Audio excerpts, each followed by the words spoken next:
سلام دوستان، با کانال بهرالعلوم خوش آمدید. در زبان ترکی دوام خواهیم داد. موضوع امروزه ما مالکیت می باشد. مالکیت یعنی کلمه ماشین را به ماشینم یا اینکه ماشین من تغییر دادن. برای اینها را اجرا کردن جانشین های صاحبی را باید دانست. جانشین های صاحبی اینها می باشند: مالی من بنیم، مالی تو سنین، مالی او آنون، مال ما بیزیم، مال شما سیزین، مال اونها آندرن. بعد از آموختن جانشین های صاحبی ما باید پسوند صاحبی را بدونیم برای استفاده کردن از مالکیت، برای استفاده بردن مالکیت در جمله های خود.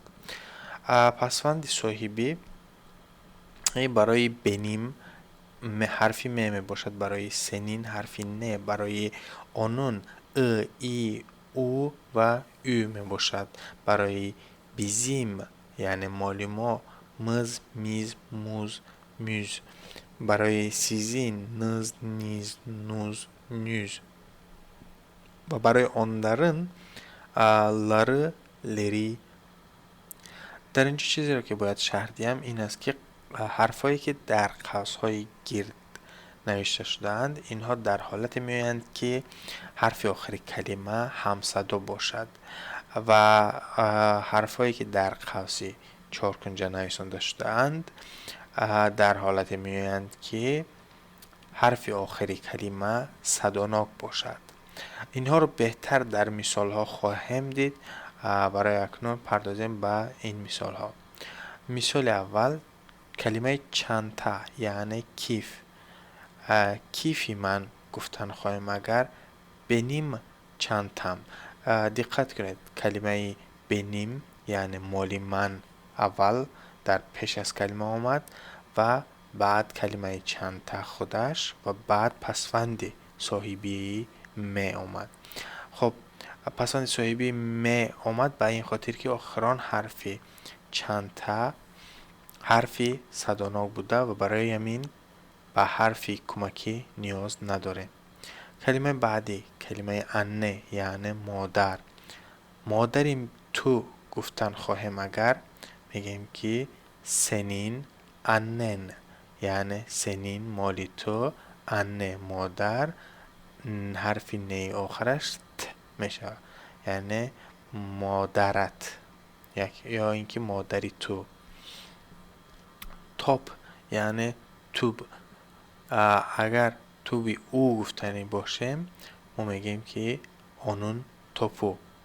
عربه ماشین اگر گفتنی باشه که ماشین ما میگیم بیزیم عربمز.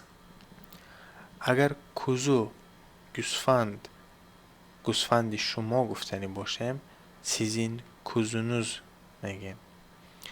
کتاب یعنی کتاب.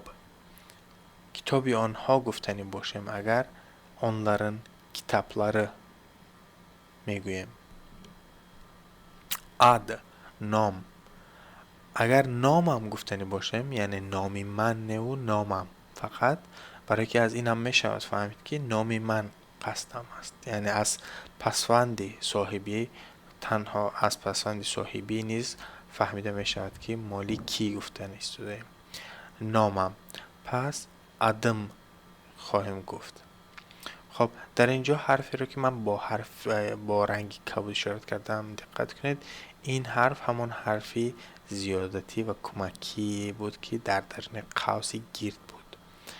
برای همین خودی کلمه اد ولی به خاطر اینکه با حرفی همصدا تمام شده است ادم گفته تغییر یافت. اف کلمه اف به معنای خانه و اگر گفتنی باشیم خانه ات باید بگیم اوین. اوین. کلمه هتل یعنی مهمان خانه اگر گفتنی باشیم مهمان خانه امان باید گوییم که هتلی میز. کلمه اوکول یعنی مکتب اگر گفتنی باشیم مکتبتان باید گوییم که اوکولونوز. پارا یعنی پول اگر خواهیم گوییم که پولش میگوییم که پارası. حرف سی که در اینجا اشارت کرده داشته است، این حرف سی بود که در قوس‌های چارکنجه بود. دده یعنی بابا، اگر خواهیم گوییم که بابایش، پس میگوییم ددسی. حولو یعنی دستمال، اگر خواهیم گوییم که دستمالش، میگوییم حولوسو. رحمت برای وقتتان.